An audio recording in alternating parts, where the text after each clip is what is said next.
और आज हम लोग एक्सप्लेन करेंगे एक मूवी जिसका नाम है द फॉरएवर पर्ज। तो आइए आज का मूवी एक्सप्लेनेशन शुरू करते हैं। मूवी के पहले सीन में हम लोग देखते हैं दो आदमियों को, जिनमें से एक लड़का होता है और जिनका नाम जुआन है, और एक लड़की होती है जिनका नाम एडेला है। वो लोग कंधे में बैग और हाथ में एक वाटर बॉटल लिए मीलों चलते हुए कहीं जा रहे होते हैं। वो दोनों चलते रहते हैं और चलते चलते एक छोटे से घर की ओर जाते हैं और पहुँच के उस घर में घुस जाते हैं। वो दोनों घर में घुसते हैं और घर में घुस के वहाँ मौजूद आदमियों को एक पर्ची देते हैं, जिससे कि वो लोग वहाँ मौजूद एक सुरंग के दरवाजे को खोल देते हैं। फिर वो लोग उस सुरंग से आगे बढ़ते हुए एक टनल से बाहर निकल जाते हैं। टनल से निकलने के बाद वहाँ मौजूद एक लड़का उन्हें एक कार्ड देता है, जिसके ऊपर एक गुलाब का साइन किया हुआ होता है। कार्ड देकर वो लड़का उनसे कहता है कि अगर तुम लोग कभी मुसीबत में गिरे तो गुलाब का साइन को याद रखना। तो एडेला वो कार्ड को लेती है और वहाँ से चली जाती है और मूवी भी यहीं से शुरू होती है। तो यहीं पे आपको बता दे कि एडेला और जुआन अपने देश मैक्सिको को छोड़ के वो लोग अमेरिका की ओर निकल पड़े हैं। फिर हमें एक स्टोरी दिखाया जाता है जहाँ पे हम लोग देख पाते हैं कि एक खूनी दल अमेरिका के बाहर वाले लोगों को मार रहे हैं। वो चाहते हैं कि अमेरिका में सिर्फ अमेरिका के लोग ही रहे, बाहर वाले लोगों का वहाँ पे कोई जगह नहीं है। इसी कारण से अमेरिका छोड़ के अमेरिका के बाहर वाले लोग भाग रहे हैं। एडेला और जुआन को इसके बारे में कोई खबर नहीं था, तो वो लोग अमेरिका पे चले जाते हैं और वहीं पे जाके रहने लग जाते हैं। फिर हमें उनके जाने का 10 महीने बाद का सीन दिखाया जाता है, जो कि होता है अमेरिका का टेक्सास शहर का, जहाँ पे हम लोग एक घोड़े की तबेले को देखते हैं। वहाँ पे एक आदमी एक घोड़े को काबू में करने की कोशिश कर रहा होता है और जिनका नाम डायलन है। डायलन उस घोड़े को काबू में करने की कोशिश करता है, लेकिन वो घोड़ा काबू में नहीं आता और डायलन को धक्का मार के जमीन पे गिरा देता है। तभी उस तबेले में जुआन आता है और आके उस घोड़े को अपने काबू में कर लेता है। जुआन अमेरिका में जाके उस तबेले में ही काउबॉय का काम करता है, जिससे कि उनका रोजी रोटी चलता है। फिर हमें दिखाया जाता है एडेला को, जो कि अमेरिका का ही एक फूड प्रोसेसिंग यूनिट में काम करती है।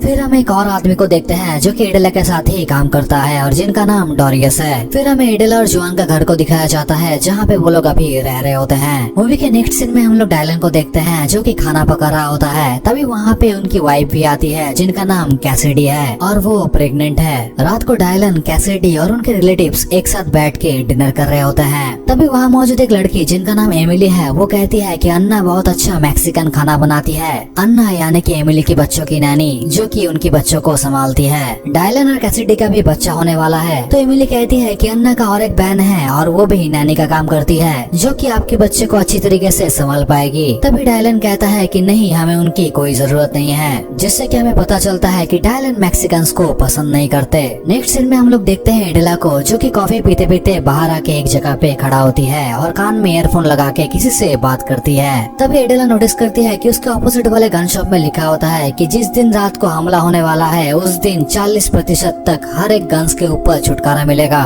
तो वो देखती है कि वहाँ से दो आदमी गन्स को खरीद के बाहर निकल आते हैं। फिर से हमें उस घोड़े की तबेले को दिखाया जाता है। उस दिन जुआन थोड़ा लेट आने के कारण डायलन उससे मजाक करके कहता है कि मैं तुम्हें काम से निकाल दूंगा। वो तबेला डायलन और उसके पापा का होता है, जिनका नाम सलीब है। तो इसी कारण से जुआन कुछ नहीं कहता और चुप ही रहता है और चुप रह के उनकी बात को सुन लेता है। उस दिन सभी का तनख्वाह का दिन होता है, तो सलीब जाके सभी को तनख्वाह देते हैं। फिर वो जुआन को भी तनख्वाह देने उसके पास जाता है। जुआन के पास जाने पर जुआन सलीब से कहता है कि क्या मैं आपसे एक बात कह सकता हूँ? आपका बेटा मुझे पसंद नहीं करता क्योंकि मैं एक मैक्सिकन हूँ और उसे लगता है कि मैक्सिकन हो या फिर अर्जेंटीना, कहीं से भी अच्छे काउबॉय नहीं आ सकते।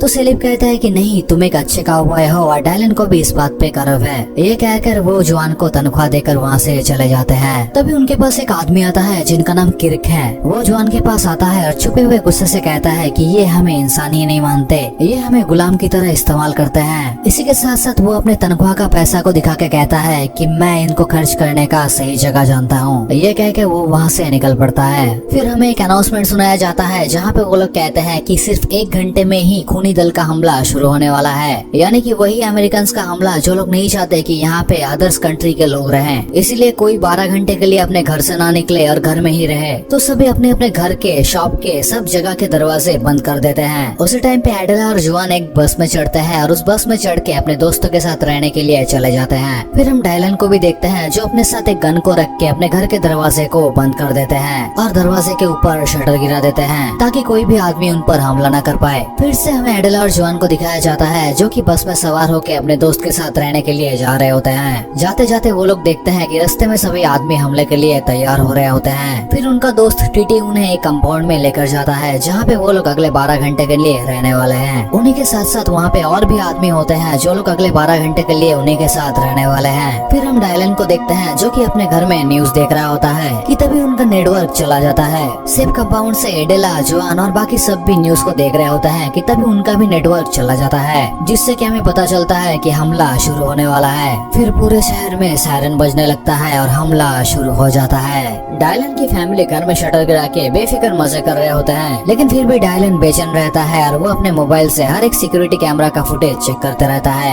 फुटेजेस चेक करते करते बाहर चल रहे गोलाबारियों की वजह से उनका ध्यान थोड़ी देर के लिए भटक जाता है, जिससे कि वो नहीं देख पाता कि उनके तबेले में कोई मौजूद है। फिर डायलन अपने घर के ही एक स्टोर रूम में जाता है जहाँ पे जाके वो अपने गन्स के लिए कुछ एमोस लेते हैं। फिर हमें बाहर का सीन दिखाया जाता है जहाँ पे हम लोग देखते हैं कि ढेर सारे अमेरिकन बाहर के लोगों को खुलेआम मार रहे होते हैं। फिर हम एडेला को देखते हैं जो कि अपने ही कंपाउंड की छत में जाती है। वहाँ पर जाकर वो देखती है कि बहुत सारे आदमी उनकी हिफाजत के लिए तैनात है। तभी वहाँ पे बहुत सारे कार्स और ट्रक्स आते हैं जो कि अनाउंस कर रहे होते हैं कि हम लोग नए अमेरिका की भविष्य है। हम अमेरिका से विदेशी को हटा देंगे और अमेरिका को अपना स्वतंत्र लौटा देंगे। यही कहते हुए वो ट्रक्स एडेला और जॉन के कंपाउंड के सामने से गुजरते हैं। तभी एडेला छत में मौजूद एक स्नाइपर को उठाती है और उसे वहाँ मौजूद एक ट्रक पे तानती है। तान के उसका नाइट मोड ऑन करने के बाद एडेला देखती है कि वहाँ मौजूद कुछ लोग एक विदेशी को मार रहे होते हैं। एडेला ये देखकर उन पर गोली चलाने ही जाती है कि तभी उनके बगल वाला आदमी उसे मना कर देता है और कहता है कि अगर तुम ऐसा करोगी तो युद्ध छिड़ जाएगा।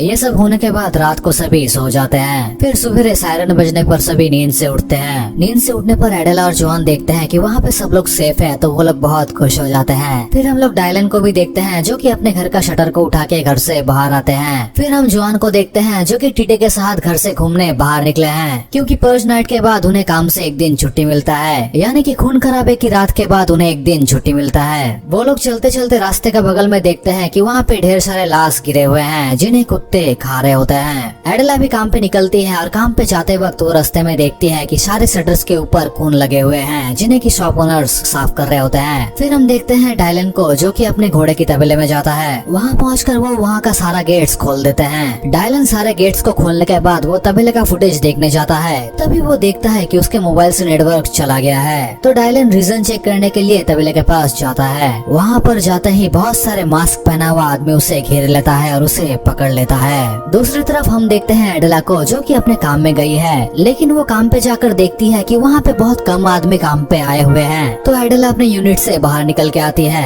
एडेला बाहर निकलते ही देखती है कि उसके सामने ही एक जगह पे एक बकरी को एक केज में रखा गया है। तो एडेला उस केज के पास जाती है और जाके उस बकरी को आजाद करने की कोशिश करती है। एडेला देखती है कि उस केज के अंदर एक लीवर है जिसे टानने पर ही बकरी का गेट खुल जाएगा और वो आजाद हो जाएगी। एडेला उस लीवर तक पहुंच नहीं पाती, तो एडेला अपना सिर को उस केज के अंदर घुसा के उस लीवर को टानने की कोशिश करती है। एडेला कामयाब हो जाती है और वो उस लीवर को टान देती है, लेकिन टानते ही एडेला खुद उस केज में फंस जाती है और वो देखती है कि उसी के ऊपर से एक औजार उसी की ओर आ रहा होता है। तभी वहाँ से दो खरगोश के मास्क पहना हुआ आदमी बाहर आते हैं और बाहर आके वो एडेला की ओर बढ़ते हैं। एडेला कहती रहती है कि पर्स नाइट तो अब खत्म हो चुका है, तो फिर हमला क्यों? लेकिन फिर भी खरगोश के मास्क पहना हुआ आदमी नहीं रुकते और वो एडेला की ओर बढ़ते हैं और साथ ही साथ वो औजार भी। वो दोनों उस औजार की मदद से एडेला को मार देने जाते हैं कि तभी वहाँ पे डॉरियस आ जाता है। डॉरियस वहाँ पे आके वो दो खरगोश के मास्क पहने हुए आदमी को बहुत मारता है और एडेला को आजाद कर देता है। लेकिन उनमें से एक खरगोश के मास्क पहना हुआ आदमी फिर से उठता है और वो उठकर उन दोनों पे हमला करने की कोशिश करता है। तभी एडेला उसे पकड़ लेती है और पकड़ के केज के सामने लेकर जाती है और डॉरियस उसे उस औजार की मदद से मार देता है। तभी वहाँ पे पुलिस आ जाते हैं और वो सोचते हैं कि एडेला और डॉरियस खूनी है, तो पुलिस उन दोनों को पकड़ के अपने साथ वैन में बिठा के लेकर जाते हैं। फिर घूमते घूमते जॉन और टीटी डायलन के घर के पास जाता है और वहाँ पे जाके देखता है कि बहुत सारे घोड़े वहाँ से भाग के निकल रहे होते हैं। तभी वो लोग वहाँ पहुँच के गोलियों की आवाज सुनते हैं, जिससे कि वो लोग उस आवाज की ओर जाते हैं। फिर हम देखते हैं डायलन और उनकी फैमिली को, जिनको मास्क पहने हुए आदमी बंदी बना लिए हैं। मास्क उतारने पर हमें पता चलता है कि किर्क ही वो आदमी है जो डायलन और उनकी फैमिली को पकड़े हैं। गोलियों की आवाज सुनते हुए जॉन और टीटी भी अपने हाथ में गन्स लिए वहाँ पे पहुँच जाते हैं। वहाँ पे स्लिप का किर्क के साथ थोड़ा बहस होता है, जिससे कि किर्क स्लिप को गोली मार के वहीं पर ही मार देता है। ये देखकर जॉन और टीटी भी गोलियां चलाते हुए उनके पास आ जाते हैं। वो दोनों वहाँ पे सभी को मार के डायलन और उनकी फैमिली को आजाद कर देते हैं। फिर वो दोनों डायलन और उनकी फैमिली को एक ट्रक में बिठाते हैं और वो ट्रक लेकर वो सभी निकल पड़ते हैं। वो लोग ट्रक को लेकर शहर में जाते हैं और वहाँ पे जाके देखते हैं कि वहाँ पे सभी लोग मरे पड़े हैं और साथ ही साथ गोलियां भी चल रही होती है। वो लोग डिसाइड करते हैं कि पहले एडेला को ढूंढेंगे और फिर यहाँ से निकल जाएंगे।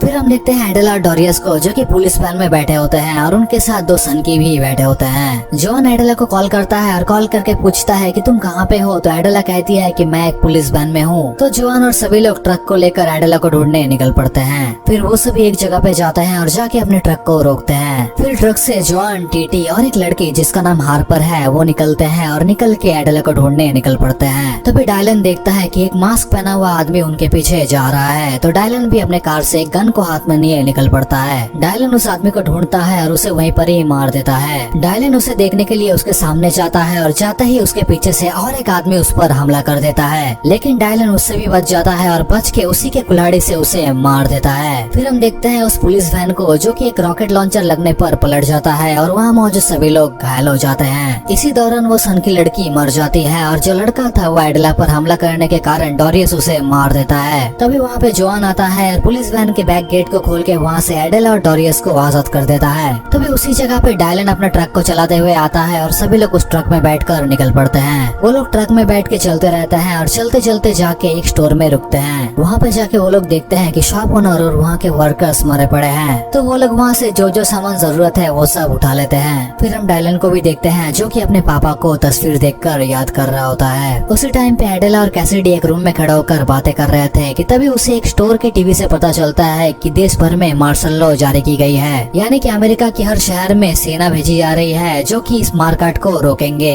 उसी टाइम पे टीटी और हार्पर को वहाँ से एक रेडियो मिलता है जिससे कि उन्हें पता चलता है कि कनाडा और मैक्सिको अपने अपने बॉर्डर्स को 6 घंटे के लिए खोलेंगे, जिससे कि वो लोग अमेरिका के सारे रिफ्यूजीज को अपने अपने शहर में पनाह देंगे। वो लोग उन्हें तब तक पनाह देंगे जब तक अमेरिका का हालात पूरी तरीके से ठीक नहीं हो जाता। ये सुनकर वो लोग अपने ट्रक में बैठ के मैक्सिको की बॉर्डर की ओर निकल पड़ते हैं। वो लोग अपने रास्ते से आगे बढ़ रहे होते हैं कि तभी एक बाइकर्स का टीम उनका पीछा करने लगता है। बाइकर्स उनके सामने आते हैं और ट्रक को रोकने के लिए कहते हैं। तभी हार्पर वहाँ से कपड़े को उठाती है और उठा के उसे ट्रक की विंडो में पकड़ती है। उस कपड़े में लिखा होता है एवर आफ्टर, और जिसका मतलब होता है पर्च एवर आफ्टर, यानी कि उन्हीं का साइन बना हुआ होता है। तो बाइकर्स उन्हें अपने जैसे ही सोचते हैं और उन्हें छोड़कर वहाँ से निकल जाते हैं। एडेला, जॉन और बाकी सभी लोग ट्रक में बैठकर बॉर्डर की ओर जाते हैं और 3 घंटे बीत जाते हैं और सिर्फ 3 घंटे ही बाकी रहते हैं बॉर्डर को क्लोज होने में। वो लोग अपने ट्रक को लेकर शहर में घुसते हैं और शहर में जाकर देखते हैं कि वहाँ पे सारे रास्ते बंद पड़े हुए हैं। इसी के साथ साथ बहुत सारे गोलियां आके लगती हैं उनके ट्रक में, जिससे कि उनका ट्रक से धुआं निकलना शुरू हो जाता है। तो वो सभी रास्ते के एक साइड में अपना ट्रक को रोकते हैं और रोक के वहाँ से एक एक करके उतरते हैं। फिर उतर के वो सभी हाथ में गन्स लिए आगे बढ़ते रहते हैं। अचानक से वहाँ पे ढेर सारे गोलियां चलते हैं, जिससे कि डायलन,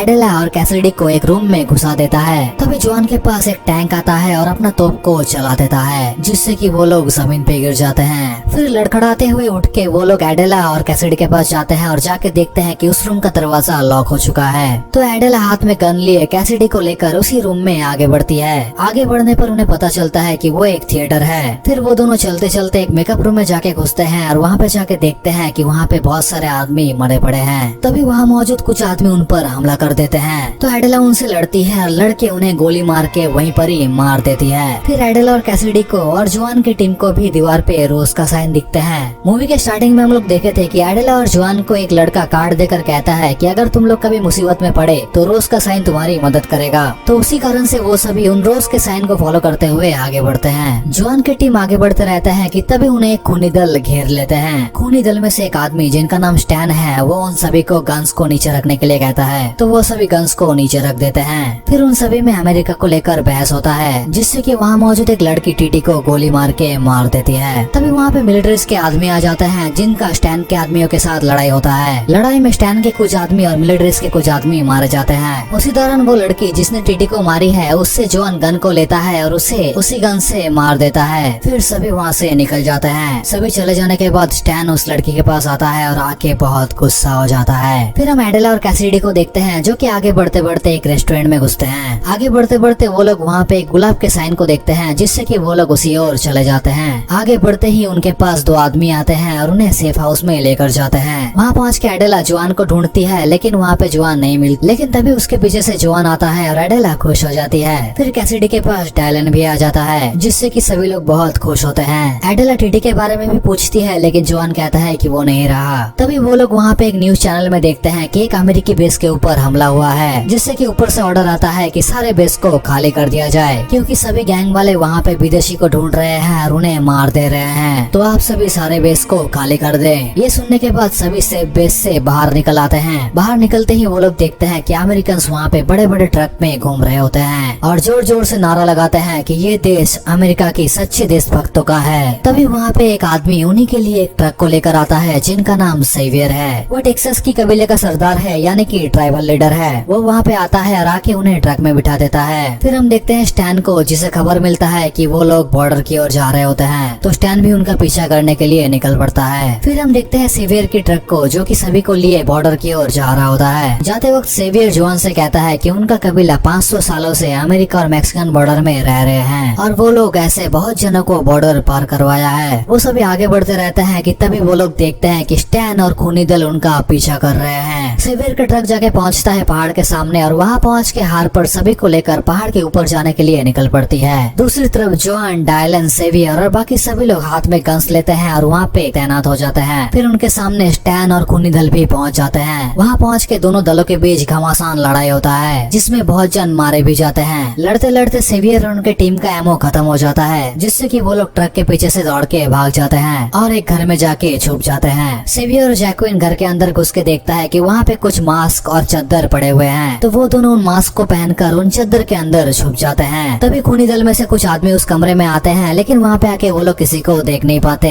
तभी चद्दर के अंदर से सेवियर और जैक्विन निकलते हैं और उन दोनों को मार देते हैं। फिर जोआन, डायलन और एडेला के कमरे में भी खूनी दल आते हैं और उन पर हमला करते हैं। तभी वहाँ मौजूद एक आदमी जोआन को मार ही देने चाहता है कि तभी एडेला उठती है और उठ के उसे गोली से मार देती है और जोआन को बचा लेती है। फिर हम देखते हैं हार्पर को, जो कि बाकी आदमियों को लेके पहाड़ के ऊपर तक पहुंच जाती है। तभी कुछ आदमी उनका पीछा भी करने लगता है। तो जैक्विन और सेवियर पहाड़ के ऊपर जाते हैं और वहाँ पे जाके उन आदमियों को मार देते हैं। दूसरी तरफ एडेला खिड़की के पास खड़ी होने के कारण स्टैन उसे खिड़की को तोड़ के पकड़ लेता है। ये देखकर जोआन और डायलन एडेला को बचाने निकल पड़ते हैं। जोआन और डायलन एडेला को ढूंढते हुए उनके पास आते हैं और वहाँ पे आके कुछ आदमियों को मार देते हैं। वो लोग वहाँ पहुँच के देखते हैं कि स्टैन एडेला के गले पे एक चाकू को पकड़ के खड़ा हुआ है। फिर जोआन और डायलन रस्सियों की मदद से स्टैन को पकड़ लेता है और उसे नीचे गिरा देता है, जिससे कि एडेला छूट जाती है। डायलन स्टैन को जमीन पे गिरा के पकड़े रहता है और जोआन उसके सिर में गोली मार के उसे वहीं पर ही मार देता है। फिर वहाँ पे सेवियर और जैक्विन आते हैं और उन्हें लेकर पहाड़ की दूसरी ओर पहुँचा देते हैं, जो कि मैक्सिको का पार्ट होता है। वहाँ पहुँच के डायलन मेडिकल कैंप का खोज करता है और वहाँ पे पहुँच जाता है। वहाँ पहुँच के डायलन देखता है कि उनकी एक बेटी हुई है। मूवी के आखिरी सीन में हम देखते हैं कि वो सभी सेफ होते हैं और बहुत खुश भी होते हैं और मूवी भी यहीं पे खत्म हो जाती है। आशा करते हैं कि आपको ये मूवी एक्सप्लेनेशन पसंद आया होगा। अगर आपको ये वीडियो पसंद आया है तो प्लीज हमारे चैनल को सब्सक्राइब कर दीजिए, क्योंकि आपका एक सब्सक्राइब हमारे लिए मोटिवेशन का काम करता है।